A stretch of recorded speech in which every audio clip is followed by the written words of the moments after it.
Have you ever gotten up in the morning, stretched a little, maybe bent down to tie your shoes, and thought, why does that hurt now? You didn't pull anything, you didn't run a marathon the day before, and yet, something just doesn't feel quite right in your joints. Sound familiar? You're not alone. In fact, if you're over 60, you've probably noticed that your body responds differently to movement than it used to.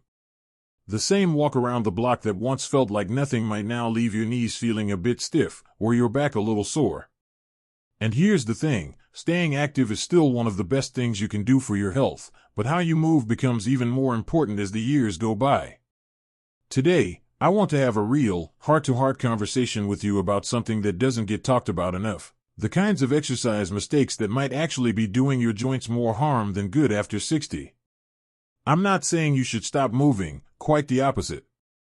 But by being a little more mindful, you can protect your joints, stay pain-free, and keep doing all the things you love, gardening, walking with friends, even playing with the grandkids, without paying the price the next day. So, grab a cup of tea or get comfy in your favorite chair, because in this video, we're diving into 5 common exercise mistakes that could be hurting your joints without you even realizing it, and more importantly, how to avoid them. Let's start with the first one. One of the biggest mistakes people make as they get older is doing high-impact exercises without proper preparation or recovery. Think jumping jacks, running on pavement, or even those fast-paced exercise videos that promise to torch calories in 20 minutes. Now, if you're used to these types of movements and your joints are handling them well, that's great, but for many folks over 60, the cartilage in the knees and hips just isn't what it used to be. Over time, high-impact movement can wear it down even faster.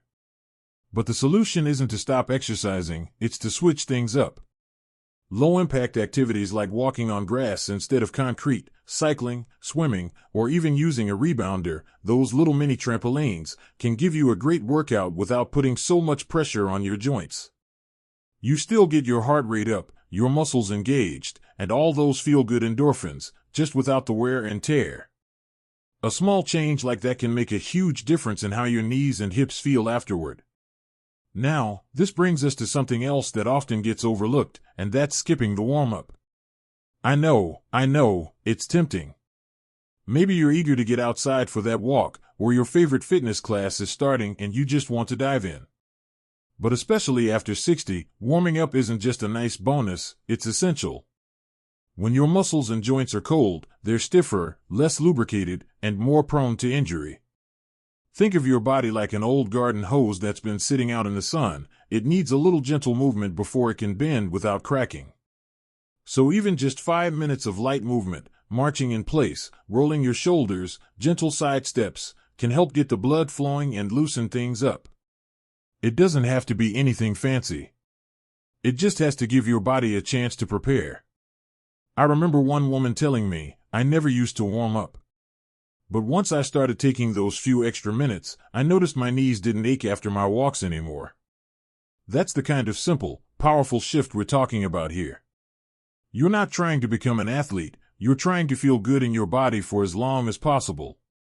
And speaking of feeling good, let's talk about another mistake that's surprisingly common, pushing through pain. There's this old school idea that says, no pain, no gain. Maybe you heard it back in the days of aerobics and sweatbands. But here's the truth, pain is not a badge of honor. It's your body's way of saying, hey, something's not right. Now, soreness after a workout can be normal, especially if you're using muscles you haven't worked in a while. But sharp, stabbing, or persistent pain during movement, that's your signal to stop. Ignoring it won't make it go away, it usually just leads to something worse, like a strained ligament or aggravated arthritis. Let's say you're doing squats and your knees start to throb halfway through. That's not the time to grit your teeth and keep going, it's time to pause and adjust. Maybe your form is off, maybe your knees are telling you they'd rather do a gentler version, like a sit-to-stand from a chair. That's not giving up, that's listening to your body, and that's smart. It can be hard to make that mindset shift, especially if you've always been active and independent. But adapting your approach doesn't mean you're losing strength, it means you're investing in longevity. You want to be the person who's still moving with ease in their 70s, 80s, and beyond. And that starts by knowing when to push and when to pause. Now that we've talked about the importance of low-impact movement, the value of warming up, and why it's okay to stop when something hurts, let's keep this going. Let's keep this going, because the next thing might surprise you. It's something that feels so simple, most people don't even think of it as a mistake until it catches up with them. I'm talking about skipping strength training. Now, I know what you might be thinking. Isn't strength training for bodybuilders and gym fanatics? Not at all.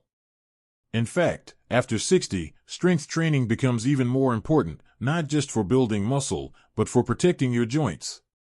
Here's why. As we age, we naturally lose muscle mass. It's just part of life.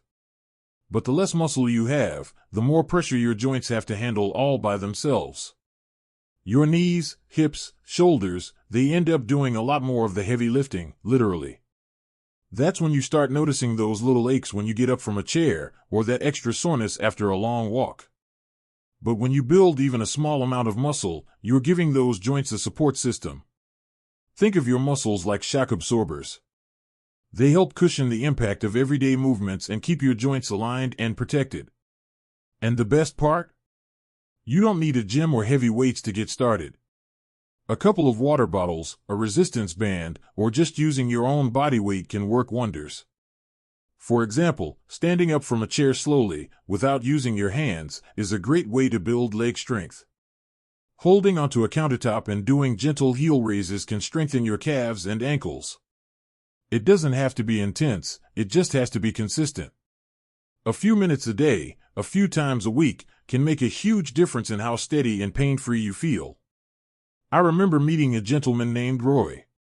He was in his mid-70s, and he told me he never touched weights in his life. But when his doctor mentioned he was at risk for falls, he started doing simple strength exercises at home, just twice a week. After a few months, not only was he feeling steadier on his feet, but his back pain started to ease up too. Sometimes, it's those little changes that lead to the biggest wins. Now, let's move to something that doesn't get as much attention, but honestly, it should, and that's flexibility. More specifically, ignoring stretching. When we talk about fitness, everyone gets focused on cardio or how many steps they've taken. But flexibility is what allows you to move comfortably. It's what helps you reach for things on a high shelf, or tie your shoes, or turn to wave to someone behind you, without that dreaded pinch or pull. As we get older, our muscles and tendons naturally lose some of their elasticity. That's why you might feel stiff in the mornings or tight after sitting for too long. And when that tightness sticks around, it starts pulling on your joints, making movement harder and more painful. But here's the good news, you can improve your flexibility at any age. It just takes a little bit of gentle, regular stretching. And no, you don't need to be a yoga master. Just 5 to 10 minutes of gentle stretches in the morning or evening can be enough to keep things limber. Think of it as giving your muscles a little thank you after all the work they do for you. Try lifting your arms slowly overhead, reaching side to side, or gently rolling your neck. Stretching your calves by leaning into a wall, or sitting on the floor and reaching for your toes, even if you can't touch them, is still beneficial. The goal isn't to be flexible like you were at 20. It's to stay comfortable, mobile, and confident in your movements. And while we're talking about confidence, let's address something else that often goes unnoticed, but can sneak up on you: poor posture during exercise. When we're young, our bodies can usually get away with sloppy form.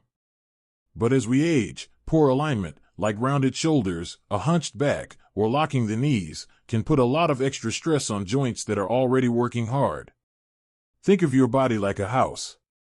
If the foundation is off, the rest starts to shift and crack over time. That's what poor posture does to your joints. But the beautiful thing is, this is something you can correct. Even small improvements in posture can take pressure off your knees, hips, and back. So, next time you're walking, try imagining a string gently pulling the top of your head toward the sky. Relax your shoulders. Engage your core just a little bit. If you're lifting anything, even a grocery bag, bend from your knees, not your back. When you exercise, take it slow and check in with your body. Are you balanced? Are your feet grounded? Are you holding your breath? This kind of awareness becomes a powerful tool. Not only does it help prevent injuries, but it also helps you move more gracefully and with purpose. You feel stronger, more stable, and honestly, a little more proud of how you're carrying yourself. So, now that we've walked through how high-impact movement, skipping warm-ups, and pushing through pain can all take a toll on your joints, we've also touched on why strength, stretching, and posture are your new best friends. Let's keep going, because there's still one more mistake people often make, and it's a quiet one, easy to miss. But it can have a big impact on how your joints feel day to day. I'm talking about not giving your body enough rest and recovery time. It's easy to think that rest means doing nothing, or that if you're not constantly moving, you're somehow falling behind. But especially after 60, recovery isn't a sign of weakness, it's a key part of building strength, protecting your joints, and staying active for the long haul. Here's what happens. When you exercise, your muscles and joints experience small amounts of stress, and that's a good thing. It's what helps them adapt and grow stronger. But the real magic happens after the exercise, during rest.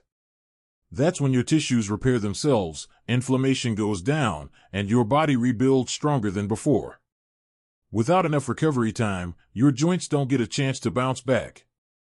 That stiffness in your knees? The soreness in your hips that won't quite go away? Sometimes, that's not age, it's your body asking for a little more rest between workouts. And rest doesn't always mean lying on the couch all day, though that's okay, too, now and then.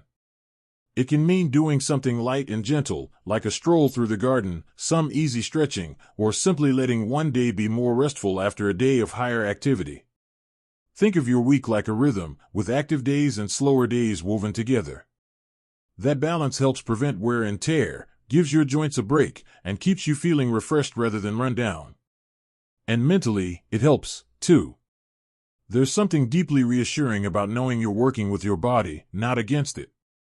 I once spoke to a woman named Margaret. She was 68, full of energy, and loved her morning fitness class. But she started noticing a nagging ache in her hips that wouldn't go away. Her instructor suggested cutting back to 3 classes a week instead of 5. She was hesitant at first, worried she'd lose her progress, but after 2 weeks, the ache was gone, and she actually had more energy on the days she did work out. It just goes to show, listening to your body pays off. And that really brings everything full circle. Staying active after 60 is one of the best things you can do for your health, there's no question about that. But how you stay active matters just as much as the activity itself. Your body is still strong, still capable, still full of life, but it also needs a little more kindness, a little more attention, and a little more care than it used to. So, let's take a quick breath and reflect. We've talked about the importance of avoiding high-impact moves that strain your joints, why warming up matters more than ever, and how pushing through pain is not a badge of honor, it's a red flag. We've looked at how strength training supports your joints like a built-in cushion, why flexibility is key to comfort, and how posture, yes, even that subtle shoulder slouch, can make a big difference. And now, we've seen how rest isn't just okay, it's necessary. These aren't complicated changes. You don't need fancy equipment, a personal trainer, or a strict routine. You just need to stay aware. A little intention. A little patience. And most of all, compassion for the amazing body that's carried you this far. You've already made a powerful step just by being here and learning how to move more mindfully. That tells me something about you. You care about your health, your independence, and your ability to enjoy life on your own terms. And that's something worth celebrating. So, before we wrap up, I want to leave you with this: you're not too old to grow stronger. You're not too stiff to stretch. And you're definitely not too late to start making choices that feel better in your body, right now. Let me know in the comments, have you made any changes to your exercise routine recently? Maybe you've discovered a movement that your joints love, or you've noticed something that doesn't feel quite right anymore. I'd love to hear from you, and I know others watching will appreciate your insight, too. And if you found this video helpful, give it a thumbs up, that lets me know to keep making more videos like this one. Don't forget to subscribe so you never miss a tip, a story, or a gentle nudge toward feeling your best. Here's to strong muscles, happy joints, and moving with joy, no matter your age. You've got this.